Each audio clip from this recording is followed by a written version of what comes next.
Bonjour à tous, donc je m'appelle Nathalie Bonin, je suis chargée de projet à l'AFNOR, basée à la délégation régionale de Marseille.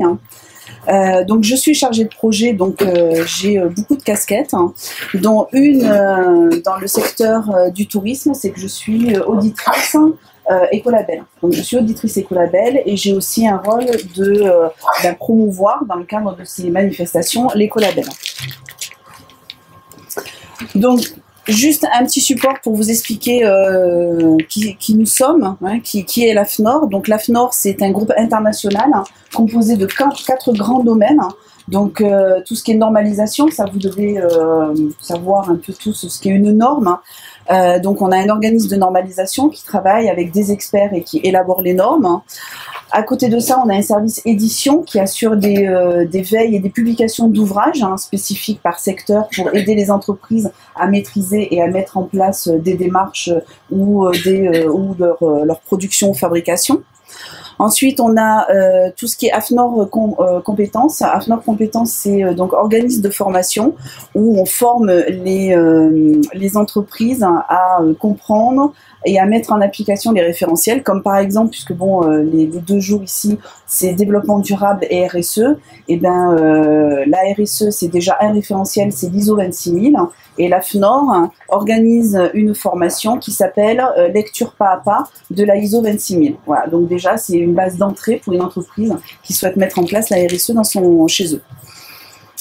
Et ensuite, on fait tout ce qui est évaluation et certification. Donc, certification, ça va être les écolabels, ça va être la marque ENEF. Vous avez vu des marques ENEF un peu sur certains matériels. Et évaluation, parce que je rebondis sur la partie RSE. La partie RSE, aujourd'hui, une entreprise qui met en place la RSE ne peut pas se faire certifier. Elle se fait évaluer. Donc, on a aussi cette partie d'évaluation. Aujourd'hui, donc j'ai la casquette tourisme. Donc, alors je sais pas si vous voyez exactement tout ce que l'AFNOR apporte dans le secteur du tourisme. Donc, on est référencé pour faire le classement hôtelier. On a la possibilité aussi de faire maître restaurateur.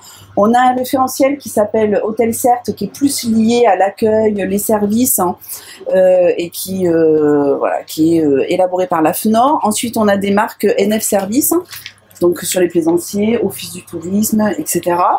Et ensuite, on a tout ce qui est démarche environnementale et sociétale. Donc vous avez l'écolabel, vous avez tout ce qui est tourisme responsable, on en parlait tout à l'heure, c'était le référentiel, on avait échangé ensemble. Et le nouveau référentiel qui vient de sortir aujourd'hui, qui est la NF Environnement Site de Visite, qui est un label français. Donc en 2 mots, voilà, il existe 2 écolabels. Vous avez l'écolabel européen et vous avez l'écolabel français. L'écolabel européen est représenté par la petite fleur et l'écolabel français est représenté par ce logo ENEF Environnement. Voilà, et puis bon, je vous ai mis un peu la définition de ce qu'était un écoproduit, pour qu'on puisse bien identifier que c'est vraiment, on parle de d'où, pour la fabrication d'un produit, c'est d'où vient la base et comment elle est recyclée jusqu'à la fabrication. Pour pouvoir obtenir ces labels, cette certification, il faut être audité par un organisme tierce partie. Voilà, donc ça c'est également important, c'est pas l'entreprise qui fait son auto-certification, elle a un contrôle régulier pour vérifier si tout est correct. Donc le but des écolabels, c'est quoi? C'est de réduire les impacts sur l'environnement en limitant la consommation d'énergie et d'eau. Alors l'énergie, on en a beaucoup parlé, mais bon, ça revient dans les écolabels, c'est pour ça que c'est important. Tout ce qui est production de déchets, l'utilisation de ressources renouvelables, on en a également parlé.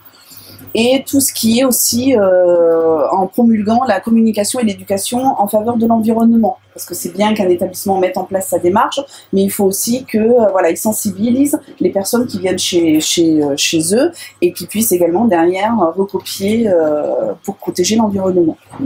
Voilà, l'objectif de l'écolabel, c'est valoriser les produits et les services les plus respectueux de l'environnement. Donc un établissement qui est vraiment impliqué dans une démarche pour protéger l'environnement, le moyen qu'il a pour montrer qu'il est vraiment impliqué et ce qu'il met en place est vraiment vrai et contrôlé, c'est de mettre en place l'écolabel hébergement touristique. Donc, domaine d'application, donc là je vous ai listé toutes les familles écolabel et NF Environnement, et ce qu'on voit c'est qu'il y a 2 services qui existent en écolabel, c'est hébergement touristique et camping. Je ne vais pas vous citer le reste. Donc l'écolabel, c'est donc l'écolabel européen, c'est une décision par Commission européenne. Cette décision est valable 4 ans et normalement elle est revue tous les 4 ans. Donc le dernier référentiel est de 2009, donc il a été reporté et on est en train de retravailler. La Commission se réunit en ce moment, donc avec tous les pays européens, pour retravailler, pour faire évoluer un petit peu ce référentiel. Donc pour l'instant, on en est toujours sur le référentiel de 2009.